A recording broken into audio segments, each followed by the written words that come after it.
रक्षाबंधन म्हणजे भाऊ बहिणीच्या प्रेमाचा सण। भाऊ कुठेही असला तरी राखीच्या दिवशी बहिणीच्या राखीची वाट पाहत असतो। तो साता समुद्रा पार का असेना, मात्र या बहिणीची राखी भावापर्यंत पोहोचवण्याचं माध्यम म्हणजे पोस्ट ऑफिस। आणि या पोस्ट ऑफिसमध्ये जर बघितलं तर या वर्षीच्या राखीमध्ये पोस्ट ऑफिस कुठेतरी भावा बहिणीच्या प्रेमामध्ये अडथळा निर्माण करतो का, अशा प्रकारचे प्रश्न उपस्थित व्हायला लागले।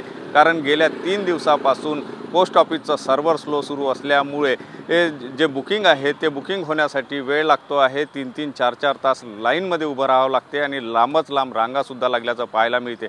अनेक बहिणींना, दूर राहणाऱ्या आपल्या भावांना किंवा विदेशात राहणाऱ्या भावांना किंवा दुसऱ्या राज्यामध्ये राहणाऱ्या भावांना राख्या पाठवायच्या असतात आणि त्यासाठी बहिणी तयारी करते। आपलं पार्सल घेऊन बहिणी या ठिकाणी लाईनमध्ये लागलेल्या। त्यासोबतच राख्याच नाही तर इतरही जे पार्सल पाठवायचं आहे त्या पार्सल पाठवण्याच्या दृष्टिकोनातून सुद्धा नागरिक लाईनमध्ये असल्याचं चित्र पाहायला मिळते आहे। महत्त्वाचं म्हणजे हे पोस्ट ऑफिसचे जे पोस्ट ऑफिस आहे त्या ठिकाणचे सर्व्हर डाऊन आहे, त्यामुळे मुख्य पोस्ट ऑफिसमध्ये यावं लागतं। आणि मुख्य पोस्ट ऑफिसमध्ये जर बघितलं तर या ठिकाणी सर्व्हर स्लो असल्याचं चित्र पाहायला मिळते आणि त्यामुळे बुकिंग करण्यासाठी वेळ जातो आहे। 2-2, 3-3 तास लाईनमध्ये उभं राहून नागरिक जे आहे ते बुकिंग करताना दिसते आहे। यामध्ये राखी पाठवणाऱ्या महिलांचा जो आहे तो मोठ्या प्रमाणामध्ये या ठिकाणी आल्याचं चित्र पाहायला मिळते आहे। आपल्या भावासाठी राखी पाठवायची आहे, त्यामुळे त्या आतुरतेने या ठिकाणी राखी घेऊन पोहोचतात। मात्र या ठिकाणी 3-4 तास उभं राहिल्यामुळे त्यांचा कुठेतरी हिरमोडसुद्धा होताना पाहायला मिळते।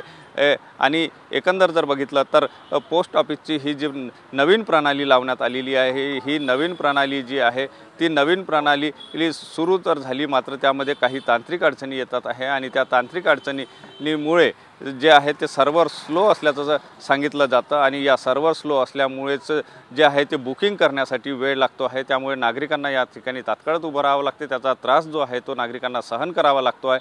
त्यामुळे आता यावर तोडगा काढून लवकरात लवकर हे स्लो असलेलं सर्व्हर फास्ट कसं होईल हे पाहण्याची गरज आहे।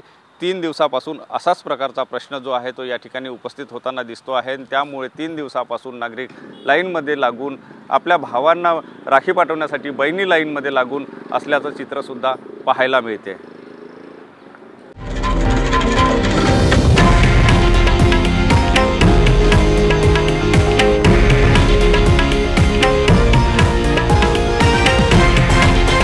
हे आहे देशातील नंबर 1 न्यूज नेटवर्क आणि आपण पाहत आहात TV9 मराठी, एकमेव।